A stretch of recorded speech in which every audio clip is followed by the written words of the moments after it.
sejam bem-vindos ao nosso curso de Algoritmos e Estruturas de Dados. Esse é o módulo 2, uma continuação do nosso curso, onde no primeiro módulo nós trabalhamos com algoritmos.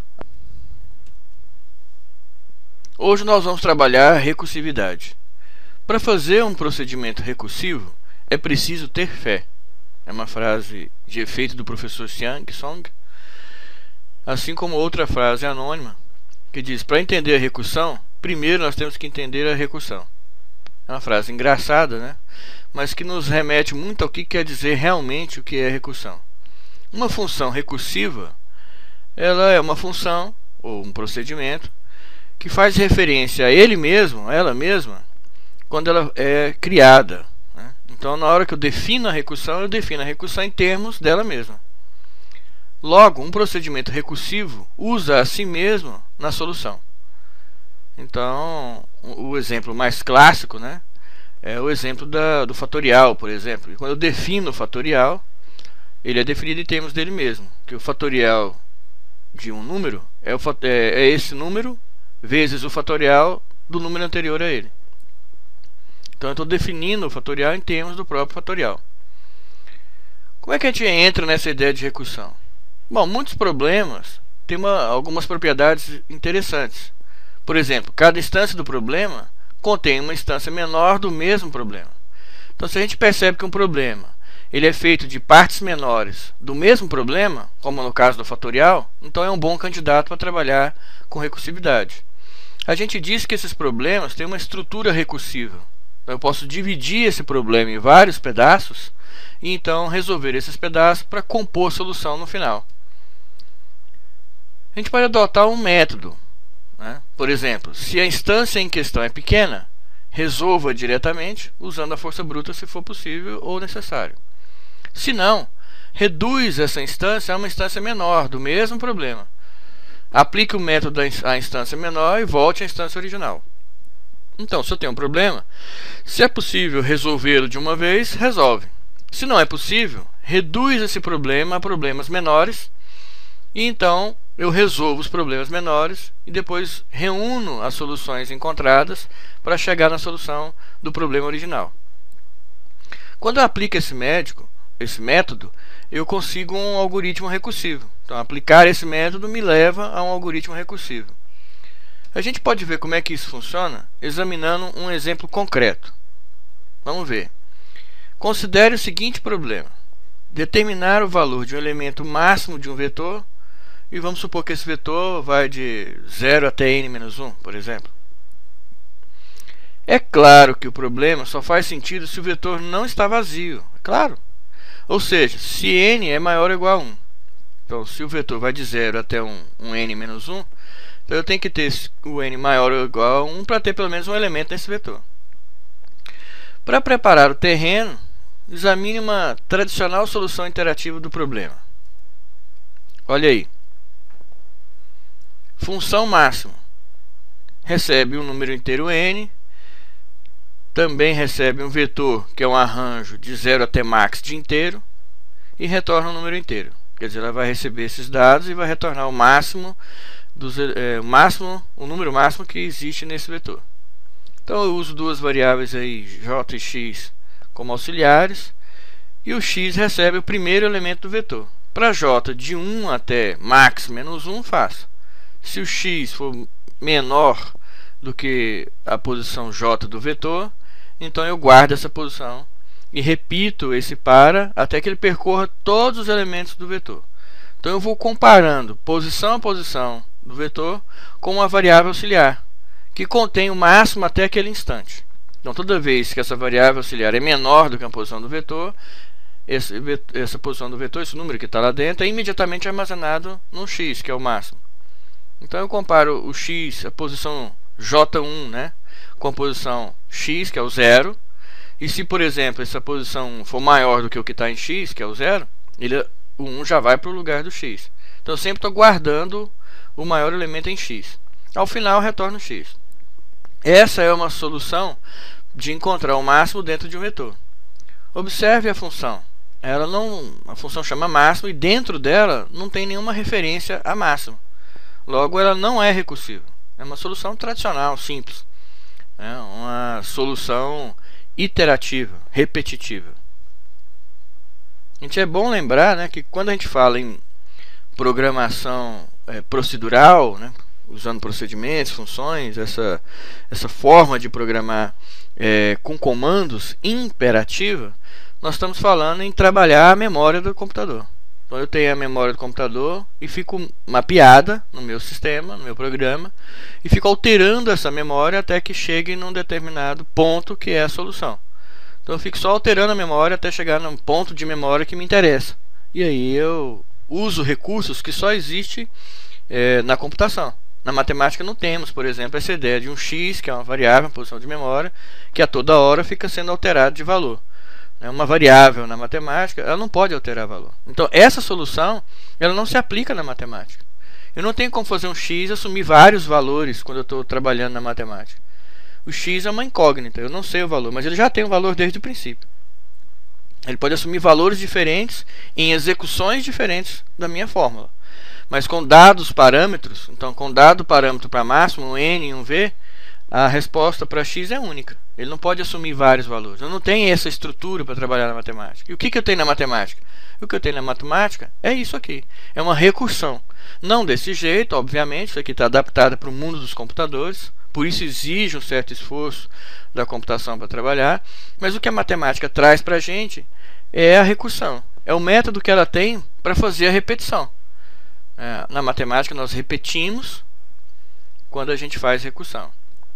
Vamos ver a solução recursiva para esse mesmo problema. Então a função máxima recursiva recebe os mesmos argumentos.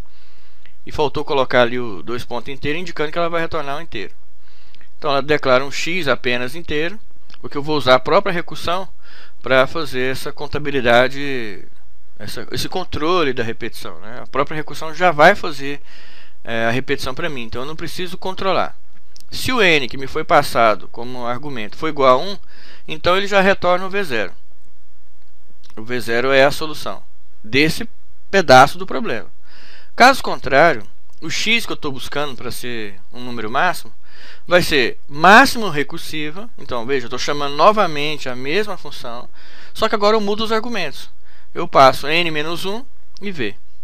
Então quando eu executo, eu passo um n para o meu máximo recursivo e eu vou diminuindo o valor de n para poder ir comparando no vetor. Então essa é a condição de parada. Quando a gente fala em recursão, a gente precisa ter uma condição de parada, senão ela não vai interromper nunca. Tem que ter uma posição no meu algoritmo onde eu interrompo a recursão. E é nesse caso, quando o n for 1, a recursão interrompe. Ele já retorna v0, ou seja, interrompeu.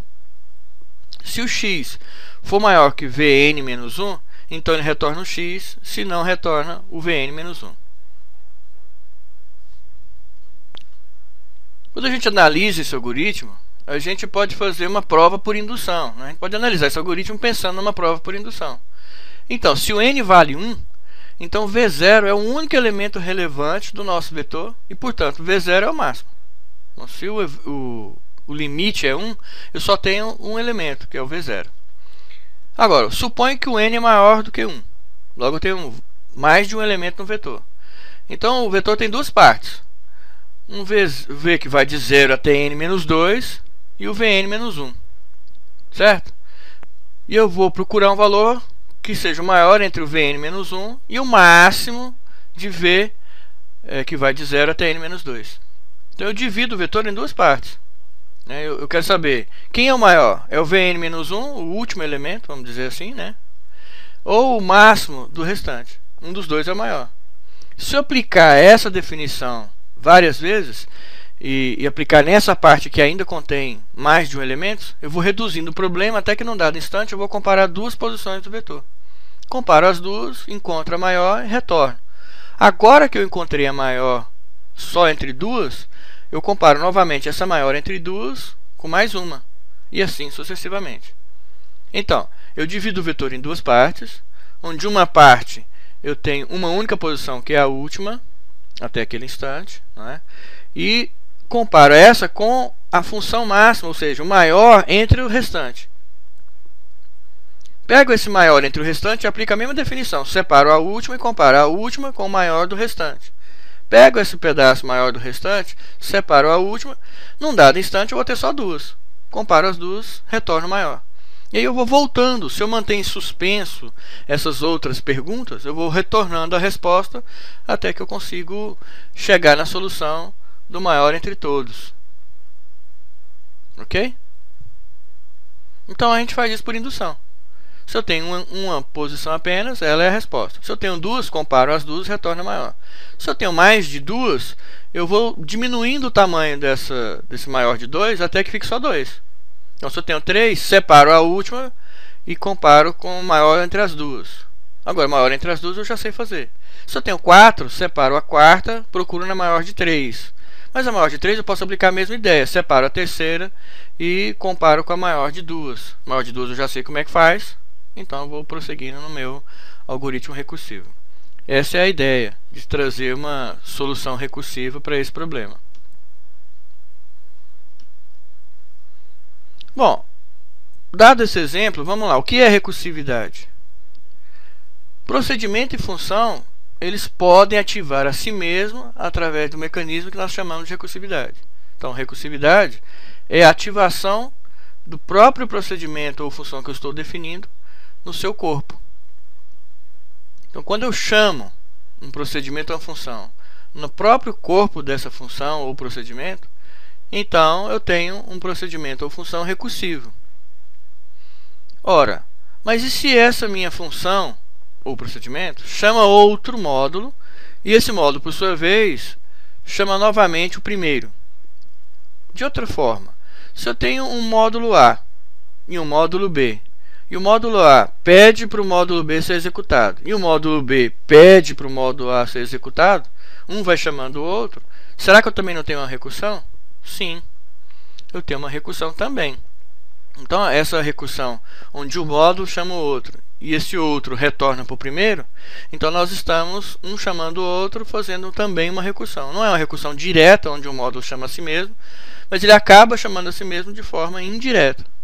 Porque se um módulo chama o outro, eu posso imaginar que ele é uma parte do primeiro, que só foi separado por modularização, por facilitar a programação. Então ele está lá dentro, e ele está chamando ele mesmo. Então, se o módulo A chama o módulo B, e o B chama o A, tem uma recursão indireta aí também. Como é que funciona internamente uma recursão? Bom, quando um bloco, vamos dizer um bloco A, é executado, e dentro desse bloco eu tenho uma chamada a um outro bloco, cada vez que eu tenho uma execução, todo o ambiente é salvo na memória e o controle é passado para o novo módulo que entra em execução. Então eu tenho um bloco que é o módulo principal, ele entrou em memória e está sendo executado.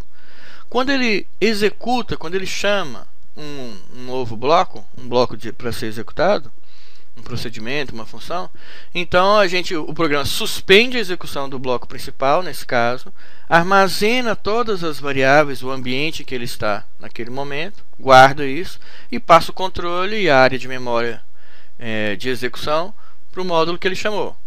Esse módulo vai fazer a mesma coisa, também é recursivo, né? Olha só. Esse módulo vai entrar em execução.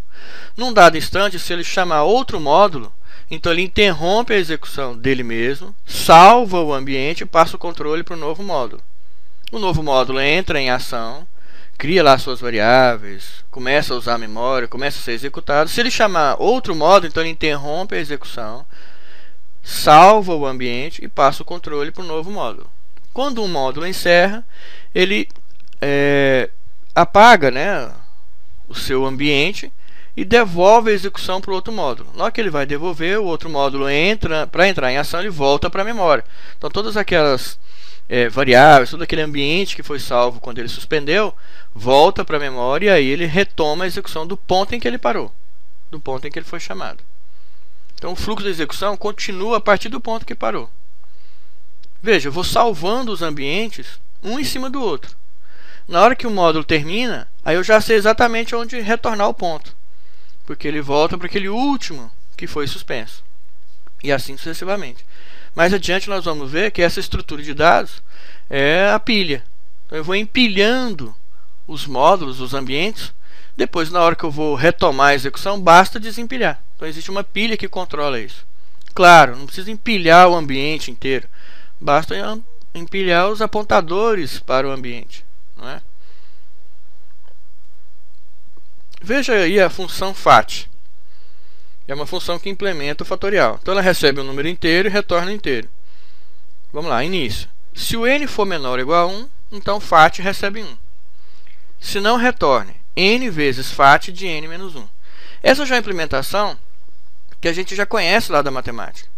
Então, na matemática, nós temos que o fatorial o fatorial de um número é o número vezes o fatorial do número menos 1. Desse número menos 1. Então, note aqui, ó, o número n, o fatorial dele é n vezes o fatorial de n menos 1. Ora, mas se eu não tiver um ponto de parada, quando é que eu vou chegar na solução? Então, se o n é 5, o fatorial é 5 vezes o fatorial de 4. Mas o fatorial de 4 é 4 vezes o fatorial de 3. E o fatorial de 3 é 3 vezes o fatorial de 2. O fatorial de 2 é 2 vezes o fatorial de 1. O fatorial de 1 é 1 vezes o fatorial de 0. O fatorial de 0 é 0 vezes o fatorial de menos 1. Não teria limite. E eu já ia chegar no zero. Porque quando eu multiplicasse 0 ali por alguma coisa, vai dar 0 no final. Não importa quantas vezes eu multiplicar agora. Vai virar 0 ali, 0 vezes alguma coisa, vai dar sempre 0. Ok.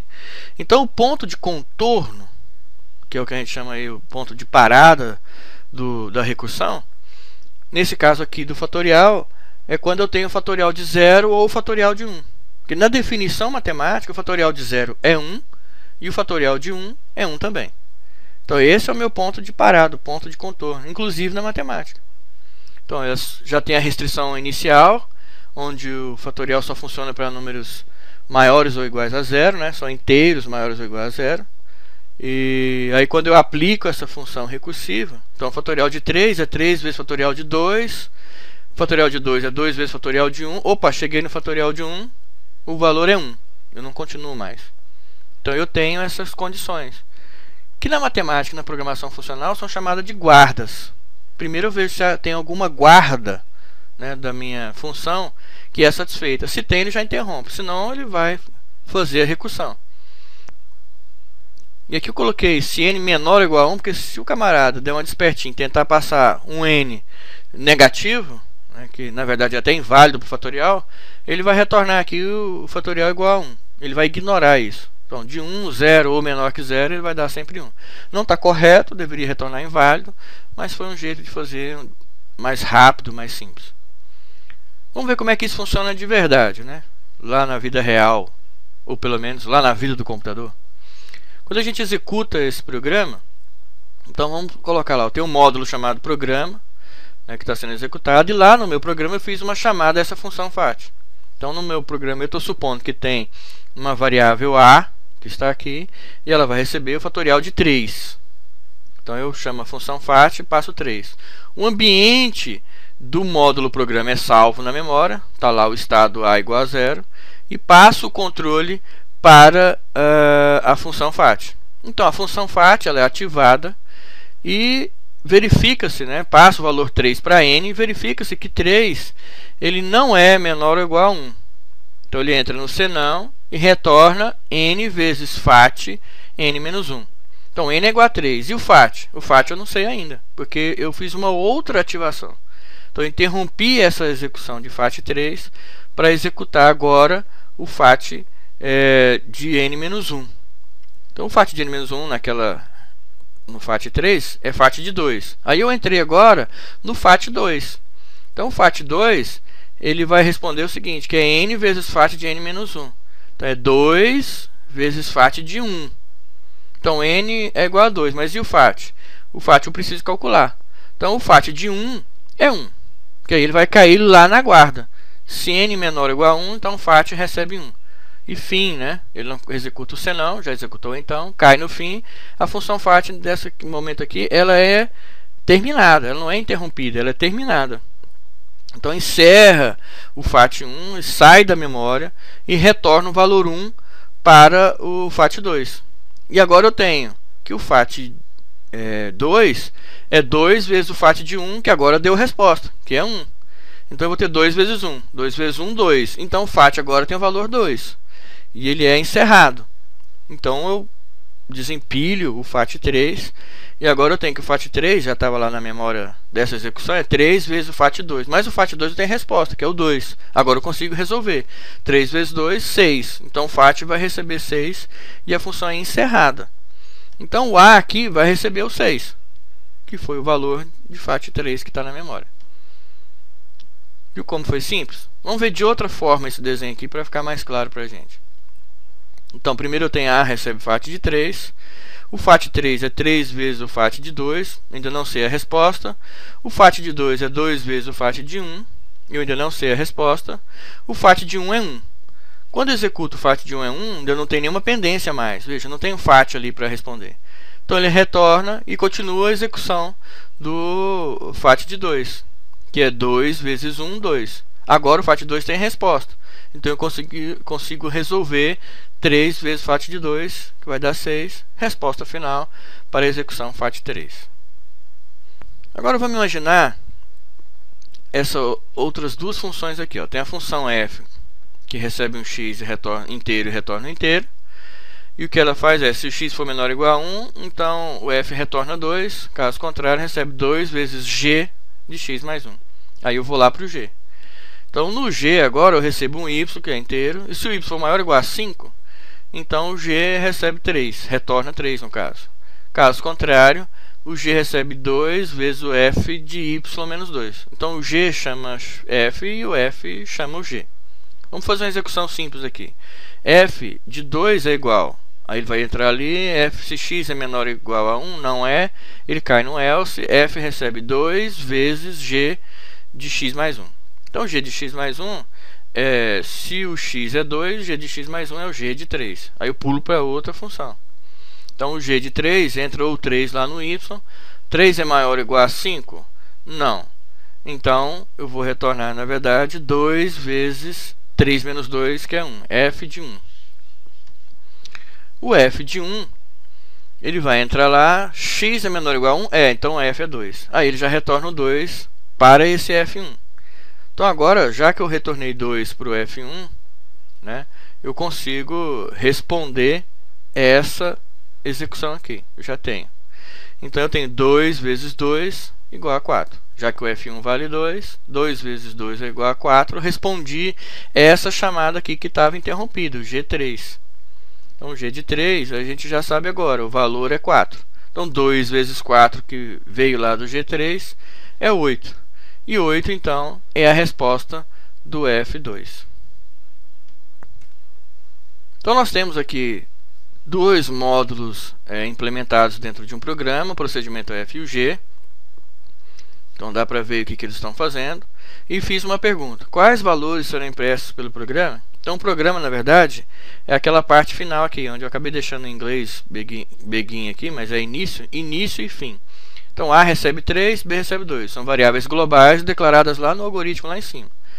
F de A, B, escreva AB. Então, eu chamei o F, A, B, que é um procedimento, então ele não vai retornar nada, por isso não tem nenhuma atribuição aí. Então, o F, A, B vai passar 3 para o X e 2 para o Y. Vamos fazer o seguinte. Dá uma pausa na aula, execute esses dois módulos e retorne aqui para acompanhar comigo o resultado disso. Ok? Então vai lá. Tudo ok? Matou a questão? Então vamos observar aqui. Ó. Então nós temos aqui os dois procedimentos implementados em Pascal. Então nós temos o procedimento F e o procedimento G, levemente adaptado para caber aqui na nossa página. Eu não coloquei, por exemplo, os tipos de x e y, né, mas nós sabemos que são números inteiros. E vamos executar o programa. O A recebe 3, o B recebe 2. Isso dentro do programa principal. São variáveis globais. E eu executo F de AB. Quando eu faço isso, eu estou passando o 3, que é o A, para o x, e o valor de B, que é 2, para o y. Mas tem um detalhe. Quando a gente olha lá no procedimento, o x está com var antes, ou seja, ele foi passado por referência. E o y não, foi passado por valor. Logo, existe uma conexão entre o x e o a, mas não existe conexão entre o y e o b. Quando eu alterar o x, altero o a, mas quando eu alterar o y, não altero o b. Então logo o primeiro comando é x recebe x menos 1. Então se eu receber 3, ele vai passar a ser 2. Mas não só ele e o a. Os dois vão passar a ser 2. Quando eu executo o segundo comando, que é y recebe y mais 1, o y vai passar a ser 4. Aliás, vai passar a ser 3, me desculpe. Mas o b não, continua 2. Eu tinha passado 3 e 2, né? Então o y era 2, somou mais 1, virou 3, mas o b permaneceu como 2. Aí eu chamo o g, né? Eu faço o teste, x é menor ou igual a 1, x é 2, não é. Então eu chamo o g, passo o g, dois valores. Só que eu inverti a ordem. Eu passei primeiro o y, depois o x. Então eu passei o y igual a 3 e o x igual a 2. O detalhe importante é que agora o que era o y, né, vai passar a ser o x no novo módulo. Tem problema isso? Nenhum. O escopo das variáveis está preservado. Cada um tem o seu escopo. Cada módulo tem o seu escopo. Então o nome ser igual não interfere. O detalhe é que está sendo passado por referência. Então quando eu alterar o x no módulo G, eu altero o y do módulo F, nesse caso. Então tá lá. Aí, olha, o y tem uma relação direta com o x, o x novo, né, do gx, vamos chamar de gx. Então o gx tem uma relação direta com f e y, mas o gy não tem relação nenhuma com f de x. Por isso, quando eu altero o x, no x recebe x mais 2 dentro de g, eu também altero o f e y. E quando eu altero o gy, passando a ser 0, que é 2 menos 2, eu não tenho relação nenhuma, não altero o f de x. E agora eu faço o teste. Se x for maior ou igual a 5, e ele é, então escreva x e y. Ele vai escrever 5, 0. Bom, então assim que a condição é satisfeita, eu escrevo na tela o 5 e 0. E aí então o procedimento G encerra.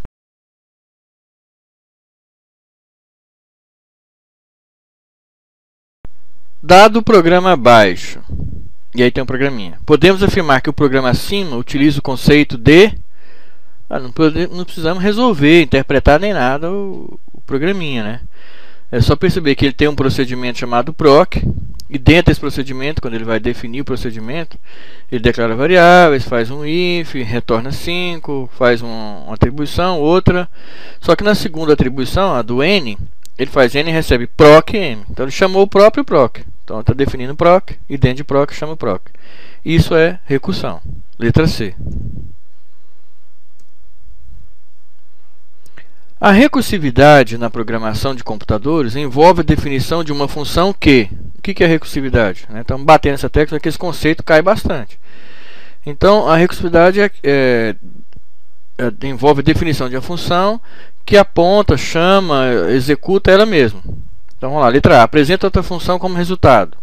Não. Eu posso apresentar uma função como resultado de uma função, uma outra função que faz um cálculo, devolve um valor e encerrou o assunto. Aponta para um objeto. Não, posso apontar para um objeto, posso apontar para uma variável. Chama uma outra função. Não são respostas. Pode chamar a si mesma é a resposta. Apesar que o pode aí, né, ficou assim estranho, né? Que uma função pode chamar a si mesma, pode.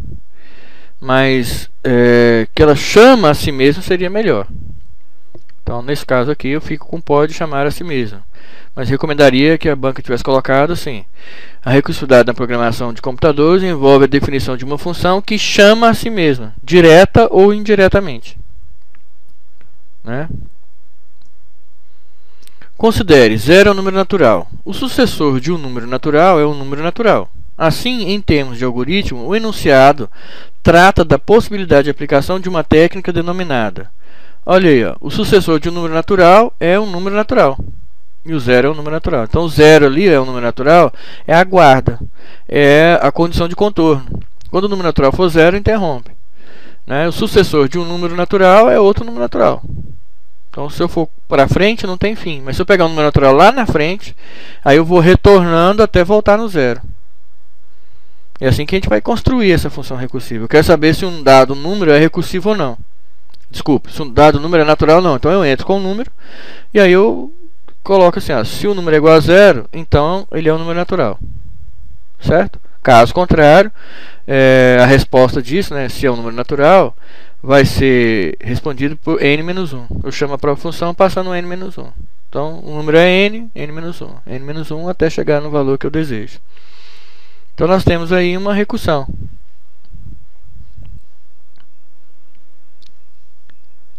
Dado o programa abaixo, aí nós temos um programinha que envolve aí max e num, né? Tem um if x1, retorne, max, o número aí está chamando func, que é a própria função que nós estamos definindo. Então já vimos de cara que essa função func é uma função recursiva. Podemos afirmar que o programa acima utiliza o conceito de, letra B, recursão. Sobre o procedimento de recursividade, analise uma questão de 2010 do DETRAN do Rio Grande do Norte. Aí vem esses dois algoritmos, assinale a alternativa correta. É porque entre o sobre o procedimento de recursividade, analise e o assinale, tem esses algoritmos aí, que eu joguei lá para baixo, mas estaria ali no meio. Algoritmo 1, função fatorial i, fat i, recebe se i menor ou igual a 1, então 1, se não i vezes fat i menos 1. Estava assim na prova. O detalhe é que assim, ele começa falando função fatorial e na hora de definir ele considera que esse fatorial i é o fat i. Ficou estranho, mas vamos assumir que isso seja possível, né? A definição de fat i é recursiva, porque o fat i recebe, aí vem os comandinhos, i vezes fat i, fat de i menos 1 no caso, mas fat recebe fat, né? Sendo fat função, então aí é recursivo. Já o algoritmo 2 não é. Não tem nenhuma definição de função. Ele na verdade está trabalhando com vetor. E tem uma repetição usando o para, né? Uma repetição com variável de controle. Então não estou vendo nenhuma recursão aí. Então o algoritmo 1 é recursivo, o algoritmo 2 não é. Então seria a letra B. Mas eu levanto a questão de que essa definição ficou muito estranha. A gente tem que quase que fechar um olho para aceitar essa definição desse jeito que ele fez aí. Eu desconheço essa técnica de algoritmo dessa forma, onde eu escrevo função fatorial i, depois eu defino fat i como se fat i tivesse alguma relação direta com fatorial i. Mas o gabarito é a letra B e seria melhor para a gente marcar, nesse caso, mesmo que a gente fosse brigar com a banca depois, né? Mesmo que eu decidisse brigar com a banca depois, eu marcaria a letra B pelas características da questão. Se não fosse essa, teria que ser a letra E, né? Dizendo que ali tem um erro, então nenhum dos dois é recursivo. Agora uma questão do metrô. Objeto que se constitui parcialmente ou é definido em termos de si próprio. Já falou de recursão. Definir alguma coisa em termos de si mesma é recursividade. Nesse contexto, um tipo especial de procedimento, um algoritmo, será utilizado algumas vezes para a solução de alguns problemas. Esse procedimento é denominado recursividade. Agora o CESP. Com base no algoritmo max1, que está aí embaixo, apresentado acima, mas eu coloquei abaixo, que tem como finalidade determinar o valor máximo de um vetor não vazio, julgue os itens a seguir. E aí vem a perguntinha. O algoritmo max1 determina o valor máximo do vetor por meio de uma solução recursiva. Vamos observar. Então nós temos aí o int max1, né? Recebe dois argumentos, int j e x declarou, x recebe v0, ok. Aí vem um for, retorne x. Então na verdade ele está usando um for. A gente vê que dentro do for não tem nenhuma chamada max1. Se você procurar a palavra max1 dentro da função, você não vai encontrar. Então tá errado isso, não tem nenhuma definição recursiva aí. Considere a seguinte e somente a seguinte situação. Se um procedimento px contiver uma referência a um outro procedimento py, que por sua vez contém uma referência direta ou indireta a px, então px é recursivo. Então px chama py chama px de algum jeito, o px é recursivo. Então py é categorizado como indiretamente recursivo. Não. Px é subconjunto de py, muito menos. Px é categorizado como indiretamente recursivo, verdadeiro, letra C. Py é subconjunto de alguma coisa, não sei, não é. Py é categorizado como diretamente recursivo, muito menos. Então ele é indiretamente recursivo. Por que indiretamente? Porque ele acaba chamando a si mesmo, mas através de py. Vamos mais uma. Considere uma linguagem de programação qualquer que aceite recursividade, de tal forma que a função resultado n é implementada conforme o algoritmo a seguir. E aí está lá o algoritmo. Nesse caso, o resultado 6 retorna. Então a função resultado recebe um n, que no caso é o 6. Se n é maior que 0, sim, então ele retorna 6 vezes resultado 5. Se não, retorna 1. Termina e seria o fim do C e aí o fim do resultado. Então no começo vai ser 6, 6 é maior que 0, retorna 6 vezes resultado 5, o resultado 5 retorna 5 vezes resultado 4, resultado 4 retorna 4 vezes resultado 3, resultado 3 retorna 3 vezes resultado 2, resultado 2 retorna 3 vezes resultado 1, resultado 1 retorna 1 vezes resultado 0, e o resultado 0 por sua vez, como agora o n é igual a 0, ele retorna 1. Então vai dar vezes 1 de novo. Então dá 6 vezes 5 vezes 4 vezes 3 vezes 2 vezes 1 vezes 1. Ok? O que ele está fazendo aí pra gente? 6 vezes 5 vezes 4 vezes 3 vezes 2 vezes 1 é o fatorial de 6. Certo? 6 vezes 5, 30. 30 vezes 4, 120. 120 vezes 3 dá 360. 360 vezes 2, 720. É a resposta da questão. CESP 2011. A respeito de algoritmos, estruturas de dados e objetos, julgue os itens que se seguem. E aí vem o item que a gente escolheu. A função mostrada abaixo é um exemplo de algoritmo recursivo. Sim ou não? Função FAT, blá blá blá, begin, tal tal tal, else. FAT recebe x vezes cFAT. Não. Por causa desse C aí, ó. Tem algum erro nessa função, né? Então ele está chamando outra função. Talvez essa função cFAT seja uma função recursiva. Talvez. Mas não a função FAT. Está errado. Por quê? Porque ele está chamando cFAT, não está chamando FAT. Pode ser que o cFAT chame o FAT, aí seria indiretamente recursivo. Ou que cFAT execute cFAT novamente até conseguir o fatorial, se for a ideia de fazer fatorial. Mas do jeito que está aí, não tem nenhuma chamada ao próprio FAT que está sendo definido. Então não é recursivo. Então, meus amigos, essa foi a nossa aula de recursividade, né? A recursão, ela é um método muito bonito de escrever programa, muito elegante e em muitos casos muito eficiente. O detalhe é que não é boa para tudo, né? Porque ela consome muitos recursos de memória. Então, para esse tipo de computador que a gente tem hoje, ela não é boa para qualquer coisa. Então, quando é um procedimento simples, bem repetitivo, é melhor usar a repetição mesmo. Agora, se é um procedimento em que eu tenho um problema grande, difícil de resolver em muitos casos, mas que eu posso dividir esse problema em partes menores, usando a mesma ideia para resolver a parte grande, então aí sim eu posso aplicar uma recursão. Então, navegar por um grafo, navegar por uma árvore, fazer uma pesquisa de dados em vetores, né? Especialmente se esse vetor está ordenado, por exemplo. Então aí sim a recursão seria interessante, porque a ideia é sempre comparar dois, sempre fazer um cálculo.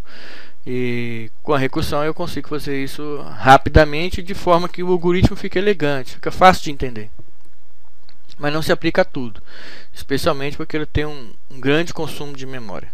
Ainda tem o overhead de você alocar e desalocar procedimentos, né? Quando eu faço essa suspensão do módulo para passar o controle para o outro, isso demanda tempo de processamento, né? Então, assim, nem sempre a recursão vai ser mais rápida. Porém, existem soluções que via recursão você tem ela rápida e eficiente. E de outro modo, às vezes nem consegue chegar na solução. Então, até já.